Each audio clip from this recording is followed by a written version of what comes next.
Wait a minute, what did you just say? Who's being a troublemaker? Don't make me. Is that you playing charades? If you don't spill the beans, I'll have to become a detective myself, figuring out that mysterious switch with Parker. Turns out the projector had gone rogue ages ago. Stuck in the film for so long it decided it was time for humans to taste the confinement. Those 15 audience members. The cops couldn't figure it out and had to seal the cinema. 3 months later, the doctor just happens to stroll by.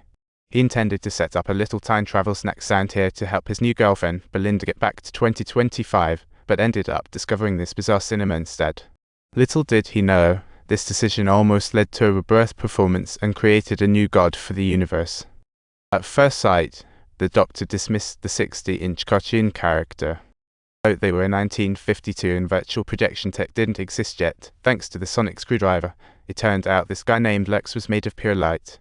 Logically, this should pose no danger, until the Doctor, curious about the missing audience and the character's identity, provoked Lex to start rambling on about his class. However, accompanied by the eerie laughter, the cinema signboard suddenly toppled over, and the combination of letters unexpectedly formed a horrifying word. It turns out that he is actually a chaotic demon king. Not good. The Doctor's dealt with similar chaos gods before and knows he can only outwit them rather than brute force. Lex was about to trap him in film though. Suddenly, the projector lit up and with the big screen on, Lex was captivated. It turned out Parker the projectionist aimed to save. So he gave the Doctor and Lex a chance to escape. But they had less than 2 minutes, a single song, and while the Doctor should bolt, he's still itching to know what's. Turns out Parker knew Lex was no good but had no choice. To see the princess in film again, he had no option but to be Lex's accomplice, helping to trap audiences in film to boost Lex's power. Come on.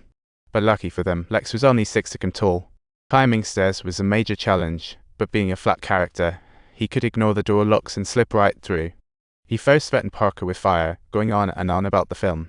If he accidentally burned his wife, the Doctor would have to bring him another one. Being trapped in film isn't terrible, life stole, but a damaged film grants immortality to those inside. The Doctor wanted to counter Lex's statement, but lo and behold. The next second, he and Belinda were trapped in the projector. Since this film was about Lex, they transformed into flat characters. Belinda felt a bit down, just wanting to go home. How'd she become a cartoon? Emotions added depth, her body turned 3D. The Doctor did the same. They reminisced about the lovely California, sharing their sad tales, but alas, they had to return to reality. Since it's a film projection, perhaps they could drag the frames all the way to the last one and escape. The method worked, but the moment they popped out, they ran into a cop. This is 1952 in Miami. Sneaking into a cinema at night? That cop might as well pull the trigger.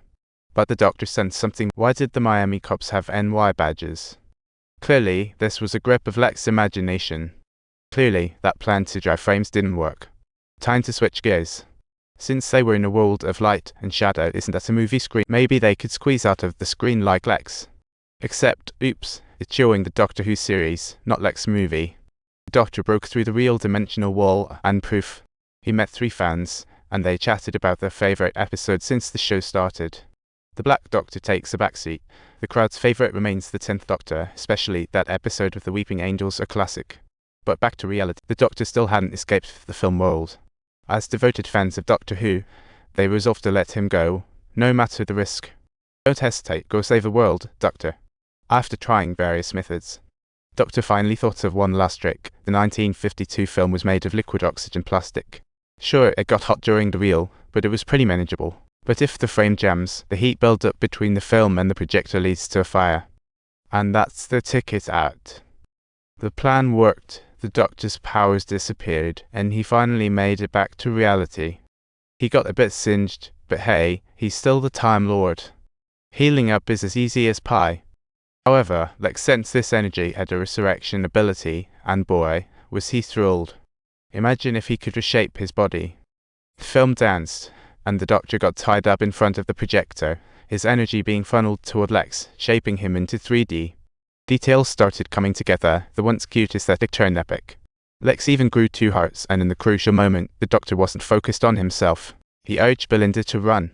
Though they'd known each other for a short time, he trusted her completely, hoping she believed in the power of light. Their chat was philosophical, yet Belinda got it.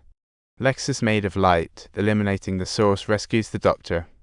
The Doctor rummaged through the warehouse and found film reels, planning to ignite the cinema. But dressed like this, there's no way he can bring in any fire. He had to go to the projection room and ask Parker for help. But if Lex vanished, Parker would lose his wife in the film. In the dilemma of saving his wife or the world, a gentle figure appeared, not Lex's solution, but his real inner wife. Parker understood he couldn't be shackled by emotions. Those who truly needed him were waiting, and it was time for redemption. As the fire ignited, a massive explosion collapsed the cinema ceiling. It was dawn, and sunlight was the strongest light in this realm. Lex expanded under the sun, his body bursting through the cinema, through Earth, expanding even beyond the galaxy. Lex was made of light. Humans are 60% water, yet they still drown. When Lex met sunlight, he became limitless light, transforming into endless, irrelevant brilliance. Amen. Those trapped in the film successfully broke free, and the Doctor realized it was high time to leave. This state of his was just not suitable.